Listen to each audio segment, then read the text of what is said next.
একটা হিন্দু আমার কাছে কালিমা পড়া মুসলমান হয়েছে, আর একটা মহিলা কালিমা পড়ে মুসলমান হলো। তারা জিজ্ঞাসা করা হলো, মেয়েটাকে জিজ্ঞাসা করা হলো, বোন তুমি বড় সুন্দরী, তোমার চেহারাটা বড় সুন্দর, নিশ্চয়ই তোমার ধর্মের মধ্যে তোমার মূল্য আছে, নিশ্চয়ই তোমার ধর্মের মানুষগুলো তোমাকে দিয়ে মূর্তির সামনে প্রসাদ দেয়, কিন্তু তুমি কেন কালিমা পড়ে মুসলমান হয়েছো? হাজার হাজার মানুষ সাক্ষী আছে। এই মেয়েটা ডাক দিয়ে কয়, আমার বাবা মারা গেছে, আমার বাবার চিতাশালায় পোড়ানোর জন্য নিয়ে গেছে, কাঠের মধ্যে আমার বাবার লাকড়ির মধ্যে শোয়াইয়া আমার বাবারে শুবাইছে, এর উপরে আবার লাকড়ি দিয়া নিচ দিয়া আগুন ধরাই দিছে। একটু পরে দেখলাম বাবার শরীরের মধ্যে আগুন লেগে গেছে, এই পাটা হঠাৎ করে ঠ্যাঙ্গা বাইরা উপরে উঠে গেছে, আমার বাবার বডিটার মধ্যে লাঠি দিয়া বাইরাইতে শুরু করছে, কিন্তু দেখলাম বাবার গায়ের মধ্যে জীবনে কেউ আঘাত করে নাই, আমার চোখের সামনে বাবার পায়ের মধ্যে আঘাত করেছে। ঠিক ঘটনাক্রমে কিছুদিন পরে আমার মা মারা গেছে। আমার মা অনেক পর্দাশীলা ছিল, হিন্দু হলো, আমার মা অনেক পর্দা করত, কিন্তু আমার মার পিঠ কেউ দেখে নাই, আমার মার পেট কেউ দেখে নাই, পা কেউ দেখে নাই। আমার মা এত পর্দা করত। আমার আম্মা মারা গেল, আমার আম্মারে চিতাশালার মধ্যে নিয়ে গেছে, হিন্দুদের বিধি অনুযায়ী তারে পোড়াবে, লাশটাকে কাঁধে করে নিয়ে গেল, আবার লাকড়ির মধ্যে শোয়াইয়া তার উপর দিক দিয়ে লাকড়ি দিয়ে নিচ দিয়ে আগুন ধরাই দিল। আগুনটা ধরাই দিদিরই চোখের পলকে মার জামাটা পুইরা গেছে, যে মার বডি কেউ দেখে নাই, এই বডিটা মানুষের সামনে ওপেন হয়ে গেছে। আমি একটা মেয়ে হিসাবে বড় লজ্জা পাইছি। কিছুক্ষণ পরে আমার মা লাশটা পুড়তে পুড়তে পাটা উপরে উঠে গেছে, লাঠি দিয়া বাইরাইয়া হাত পা গুলো একবারে গোড়া বানাইছে। এই যখন আমি দেখলাম আমার বাবার করুণ চিত্র, আমি যখন দেখলাম আমার মার এমন ভাবে পুরাইলো, তখন মুসলমানদের শেষ বিদায়ের কথা আমার মনে হয়ে গেছে।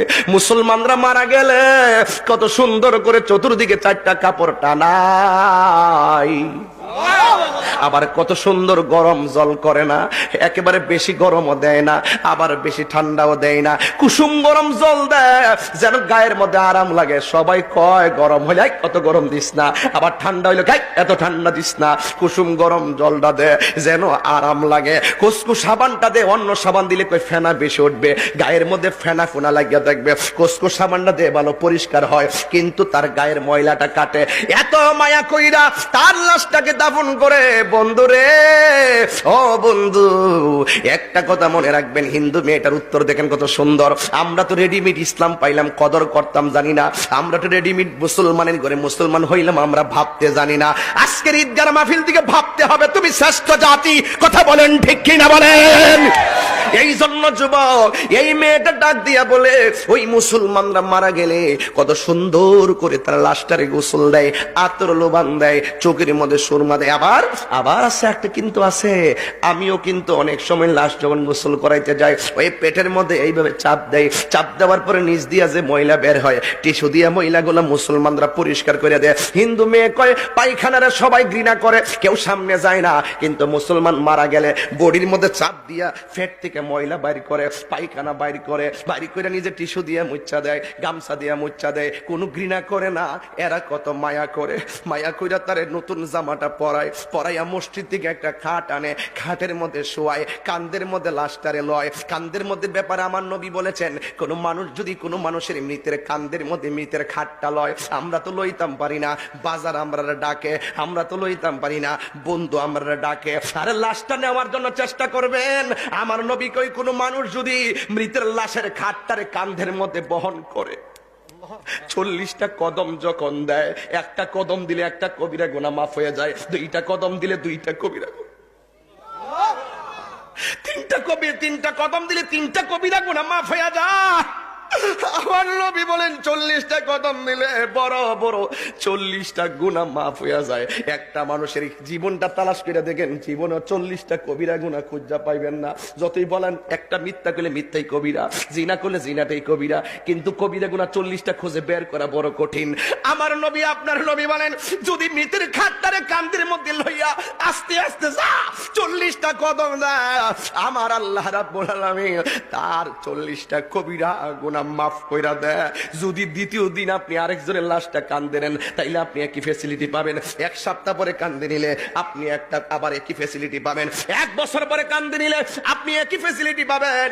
এক যুবকের দল হিন্দু মেয়েটা বলে, আমি দেখি মৃতের লাশ কান্দের মধ্যে নিয়া মৃতের লাশের কোনা দিয়ে আঙ্গুলটা লাগায় রাখে, কাফরের মধ্যে আঙ্গুলটা লাগায় রাখে, মাঝখান দিয়ে আঙ্গুলটা লাগায় রাখে।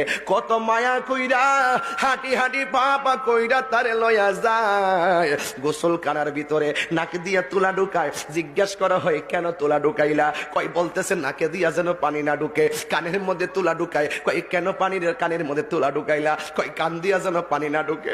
আমার ধর্মে আমার বাপের গায়ে জীবনে কেউ আঘাত করে নাই, বাবার মৃত্যুর পরে বাবার বাইরানো শুরু করছে। অথচ মুসলমানরা নাকের তুলা লাগায় যেন পানি না ঢুকে, কানের মধ্যে তুলা লাগায়। কত মায়া, কত মায়া কইরা তারে গুরুস্থানে লইয়া যায়। আবার গুরুস্থানের মধ্যে নিয়া মাটির মধ্যে লাভ মেরা ফালাইয়া দেয় না।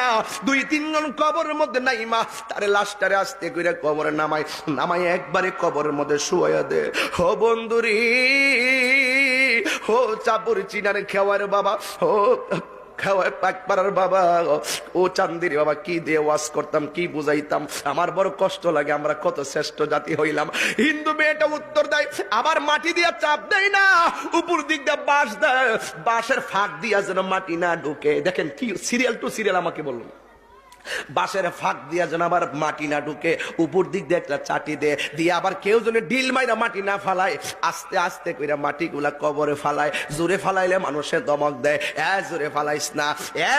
যুবক, আমি যখন মুসলমানদের চিত্রটা দেখলাম, আমি বুঝতে পেরেছি এই পৃথিবীর মধ্যে একমাত্র ইসলাম ধর্মটাই হলো মানবতার ধর্ম। কথা বলেন ঠিক কিনা?